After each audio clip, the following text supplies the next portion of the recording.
So for each of you guys, what was it that excited you about this project and your characters?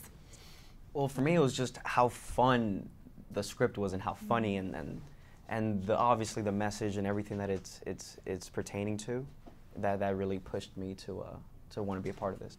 I mean, I read the script for this before I'd even finished shooting 13 Reasons, which was my first job, and I remember reading it and feeling just so joyous, and just, it was one of those scripts that you read and it was just a genuinely beautiful love story and story. And I think in addition to that, you know, the fact that this was a gay protagonist made me excited at its potential. And then when I met Greg, I was like, okay, we're gonna do this right, let's do it right.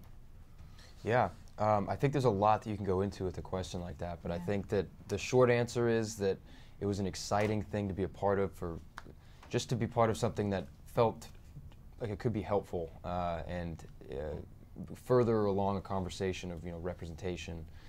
And I think Simon is a really interesting character. I think that he is someone who, to see someone who goes from a kind of a regimented, perfect life, and then to see all that get turned on its head and what happens when that happens, is a very interesting character arc, and the script was great as well.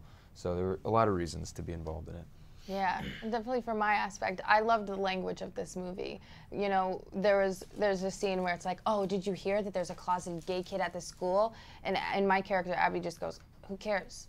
And it's so beautiful to see something like that. I think that kids need to hear that. I think that parents and adults need to hear that too, that it really doesn't matter. It's like, so-and-so is doing this. Does it affect you? No. And when you have that type of language in a movie, especially a movie for young kids, I think that you have the power to really start changing the narrative, and that's really exciting. Awesome. I feel like this friend group is so real, but also like the dream friend group you wanted to have in high school. Totally. Can you guys talk about working together and whether you did anything to bond like before or during filming? I hate them all. I Just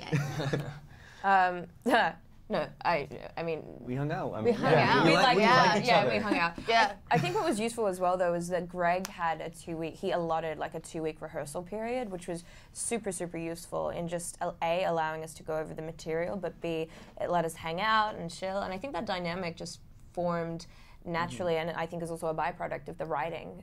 Isaac and Elizabeth, I think, the characters that they wrote and their own little facets and their own journeys just interwove kind of beautifully. Yeah, I think that each character sort of was pretty well fleshed out in their own way, which was it's refreshing to see. You don't often get that. Yeah.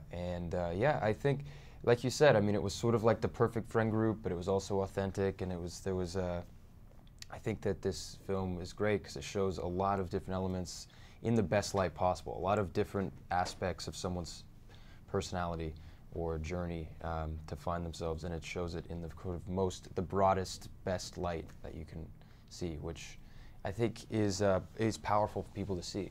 Yeah, and also, you know, there were a lot of moments where we would have an inside joke, or we'd be ad-libbing, or there's just a scene of us just dancing in the car and not even realizing that the cameras were still rolling, you know. And I think that those moments that Greg even still like built on and put in the movie and like added a soundtrack to and made it seem like so beautiful and loving this friendship. And a lot of it is real, and then a lot of it is acting. I'd like to think most of it is real, right, guys? Yeah, real love. We love each other, right? And what for each of you guys makes this movie a must-see and an important movie for this moment in time? I mean, I A feel must like I'm see. jumping into I this. mean, I don't think it is. It's not a must-see. I think if you want to see more stories like this, you should see this movie. Yeah. I think that this is a great first step to sort of greater representation for, you know, all stories and all people. And that's not to say that this film alone is representative of every LGBTQ experience, but if you want to see more films like this, you should see this movie. Definitely. And you know, continue the dialogue that's happening. Awesome. Thank you guys so much. Thank you.